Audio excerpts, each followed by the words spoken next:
मेरी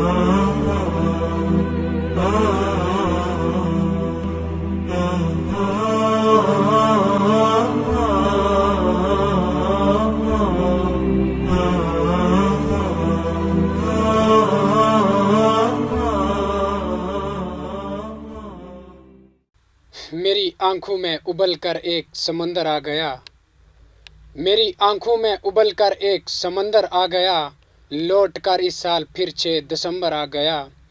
आदाब नाजरीन, मैं हूं आपका मेज़बान मोहम्मद कासिम और आप देख रहे हैं तस्नीम टीवी।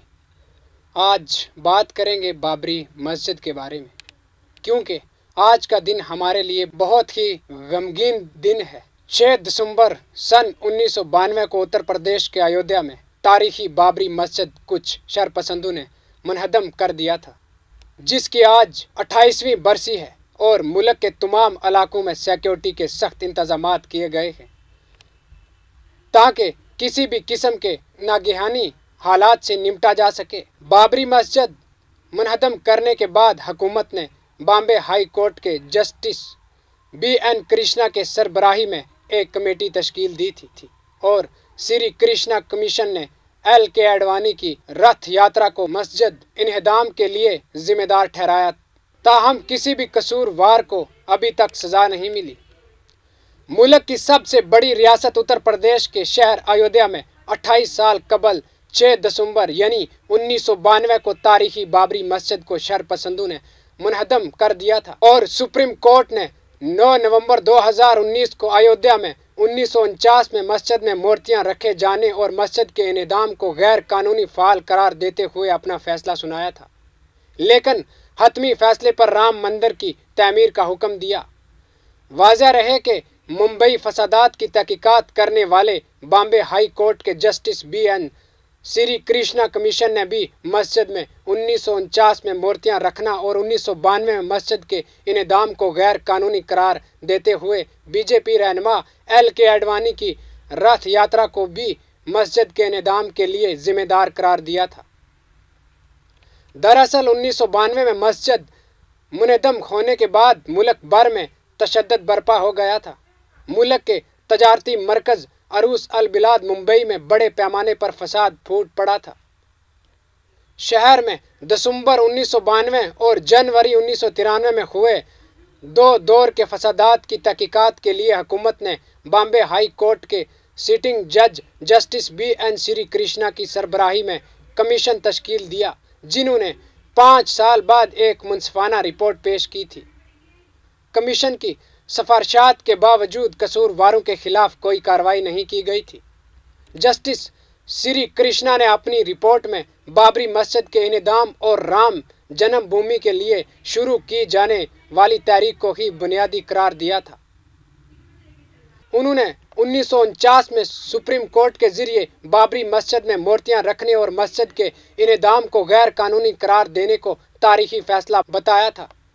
इस कमीशन की कार्रवाई के पहले दिन से रिपोर्टिंग करने वाले और रिपोर्ट के उर्दू मुतरजिम मारूफ साफ़ी जावेद जमालुद्दीन ने कहा कि श्री कृष्णा कमीशन ने वाज़ह कर दिया था कि 1980 के अशरा में राम मंदिर की तहरीक शुरू की गई और एक बार फिर हिंदूवादी हिंदू की फ़िरका प्रस्त जमातों तंजीमों ने अयोध्या में बाबरी मस्जिद की जगह मौजूदा राम मंदिर की तामीर करने की मुहिम शुरू कर दी थी।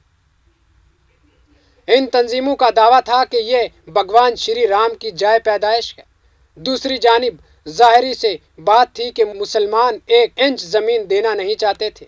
जावेद जमालुद्दीन ने मज़ीद कहा कि रिपोर्ट के मुताबिक इस तनाज़ा ने उस वक्त संगीन रुख अख्तियार कर लिया जब अदलिया की जानिब से मुकदमा में काफ़ी ताख़ीर हो गई और सियासी मुफाद के लिए इस मामले को एक नया रुख 80 की दहाई में भारतीय जनता पार्टी ने दिया। इसके सरबराह LK आडवाणी ने राम जन्मभूमि बाबरी मस्जिद तनाज़ा पर हिंदुओं में बेदारी पैदा करने के लिए रथ यात्रा निकाली। उस दौरान जगह जगह फसादात हुए थे।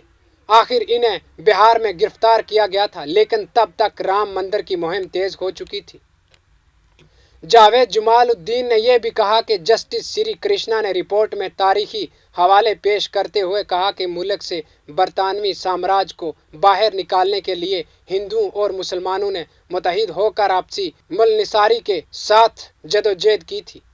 اس اتحاد و اتفاق کو محمد علی جناح کے دو قومی نظریہ نے تباہ و برباد کر دیا تھا، جس کے نتیجے میں سیاسی طور پر ملک تقسیم ہو گیا تھا اور سرحد کے دونوں جانب لاکھوں معصوم اور بے گناہ انسانوں کا قتل عام ہو گیا تھا۔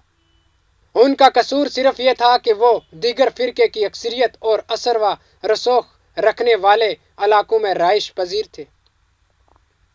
انہوں نے ملک کی آزادی اور اس بھارتی آئین کو تسلیم کر لیا تھا جس نے اقلیتوں کو ان کے بنیادی حقوق کے ساتھ رعایتیں بھی دی تھیں۔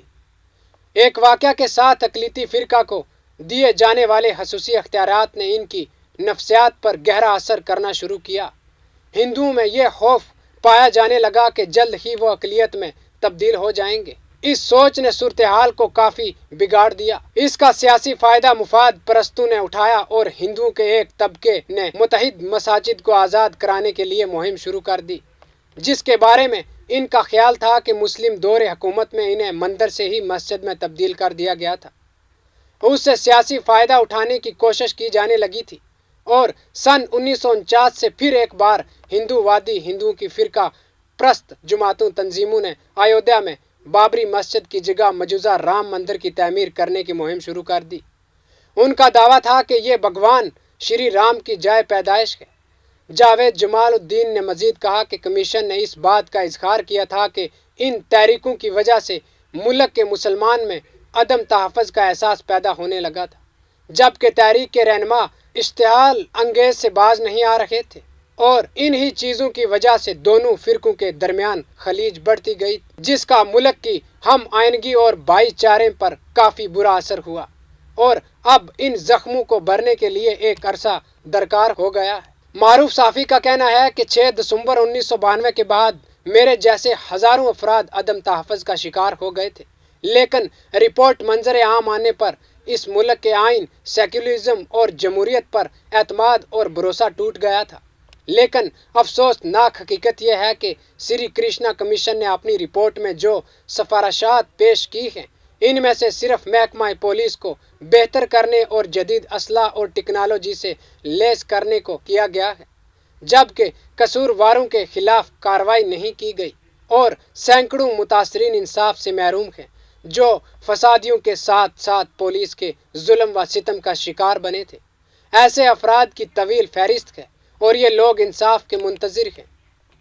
تو کتنی جواں شوخ نظر کتنی حسین تھی، تو کتنی جواں شوخ نظر کتنی حسین تھی، ہاں تو ہی روایات مسلماں کی آمی تھی، مٹی میں تیری صاحب ایما کی جبیں تھی، تاریخ کی ضامن تیری یہ پاک زمیں تھی، تو زندہ ہر ایک مومن کامل میں رہے گی، اے بابری مسجد تو میرے دل میں رہے گی، اے بابری مسجد تو میرے دل میں رہے گی۔